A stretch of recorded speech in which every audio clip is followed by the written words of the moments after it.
तमाम स्कूल्स में इनामात की बंदरबाट होती है, एक एक पोजीशन पे 15-15 बच्चों को इनाम दिए जाते हैं। इसी सिलसिले से बचने के लिए हमने एक रैंकिंग सिस्टम बनाया। 4 साल से हम इसी रैंकिंग सिस्टम के तहत बच्चों को प्राइज़ देते हैं। यहाँ पर ब्रेकडाउन है, जो ये बताना इसलिए ज़रूरी है कि उन पेरेंट्स के लिए है, उन बच्चों के लिए जो हमारे पास पढ़ते हैं, और उनके पेरेंट्स के लिए कि जब उनके पास रिज़ल्ट आएगा तो वो किस तरह उसको इंटरप्रेट करेंगे, कि रिज़ल्ट समझेंगे किस तरह। तो रिज़ल्ट पे 4 चीज़ें लिखी होंगी। सबसे पहले रैंकिंग पॉइंट्स, उसके बाद बच्चे के मार्क्स, उसके अलावा क्लास रैंक और स्कूल रैंक। क्लास रैंक उसका उसकी क्लास में पोजीशन है, जो उसने क्लास में पोजीशन दी वो क्लास रैंक है। जो ओवरऑल स्कूल में उसकी पोजीशन है वो स्कूल रैंक है। और रैंकिंग पॉइंट्स और जो मार्क्स हैं, मार्क्स उसके फाइनल एग्ज़ाम के मार्क्स, और रैंकिंग पॉइंट्स उसके वो किस तरह बनते हैं वो जानना ज़रूरी है। याद रखिएगा कि जो रैंकिंग है उसकी बेस पे हम इनामात देते हैं। तो टोटल 355 रैंकिंग पॉइंट्स हैं इस साल। 355 रैंकिंग पॉइंट्स हैं। उसका ब्रेकडाउन क्या है? सबसे पहले 140 मार्क्स हैं, 140 पॉइंट्स हैं अटेंडेंस के। हमारी जो अटेंडेंस है वो तकरीबन 95% स्टूडेंट, हमारी 95% अटेंडेंस होती है अल्हम्दुलिल्लाह थ्रू आउट द ईयर। और उसके पीछे रीज़न क्या है कि हम हर रोज़ 1 मार्क देते हैं अटेंडेंस का, कि जब बच्चा आता है वो डेली की, यानी ये 140 वर्किंग डेज़ हैं और 140 मार्क्स हैं अटेंडेंस के जो रैंकिंग में शामिल होते हैं। उसके अलावा फाइनल एग्ज़ाम, जो हमने फाइनल एग्ज़ाम अभी कंडक्ट किया, उसके हमने 50 मार्क्स 50 पॉइंट्स रखे होते हैं रैंकिंग में। ये 50 पॉइंट्स, मैक्सिमम 50 पॉइंट्स किस तरह दिए जाते हैं? जो क्लास में बच्चा फर्स्ट आता है उसको ये 50 पॉइंट्स मिलते हैं। उसके बाद ये मुख्तलिफ कैटेगरीज़ हैं, 45, 40 वगैरह।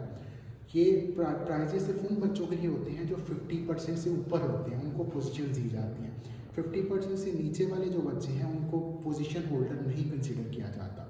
और ये 50% मैं इसलिए कह रहा हूँ कि बहुत सारे स्कूल्स में 99% और 98% मार्क्स देने का रिवाज है, लेकिन हमारे यहाँ इस तरह नहीं होता। हमारे यहाँ ऑन एवरेज 60 to 70% के दरमियान ही बच्चों के मार्क्स होते हैं। वो उतने मार्क्स होते हैं जितने उन्होंने अचीव खुद किए होते हैं, उनको गिफ्ट नहीं मिले होते हैं। उसके बाद जी एक्स्ट्रा करिकुलर 50 मार्क्स इसके हैं। थ्रू आउट द ईयर जो भी हमारी एक्स्ट्रा करिकुलर एक्टिविटीज़ होती हैं, ट्रिप्स, पार्टीज़ या कोई भी इवेंट्स, उसमें बच्चों की पार्टिसिपेशन के ये 50 मार्क्स होते हैं। इसका ब्रेकडाउन मुख्तलिफ ट्रिप्स, पार्टीज़ और छुट्टियों के काम इसमें शामिल होते हैं। उसके बाद पंक्चुअलिटी 45, नज़्म व ज़ब्त, वक्त की पाबंदी जो बहुत अहमियत की हामिल है, उसके 45 मार्क्स हमने रखे हैं। 45 मार्क्स मिलते हैं उन बच्चों को जो रोज़ टाइम पे आते हैं।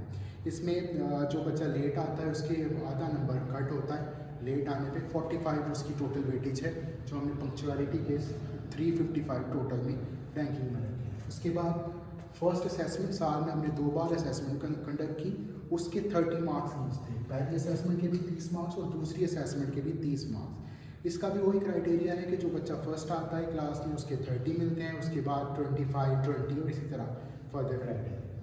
और लास्ट पे प्रेजेंटेशन, हमारे यहाँ प्रेजेंटेशन होती है, एनुअल प्रेजेंटेशन, उसके भी 10 मार्क्स रैंकिंग में शामिल होते हैं। तो आपको जब रिजल्ट कार्ड मिलेगा उसके सबसे ऊपर लिखा होगा रैंकिंग पॉइंट्स, और रैंकिंग पॉइंट्स वो इसमें से होंगे टोटल 355 में से, और उसी की बेस पे हम तकरीबन टॉप 40 स्टूडेंट जो होंगे उनको हम इनाम देंगे। क्लास रैंक की बेस पे हमारे यहाँ इनाम नहीं दिया जाता।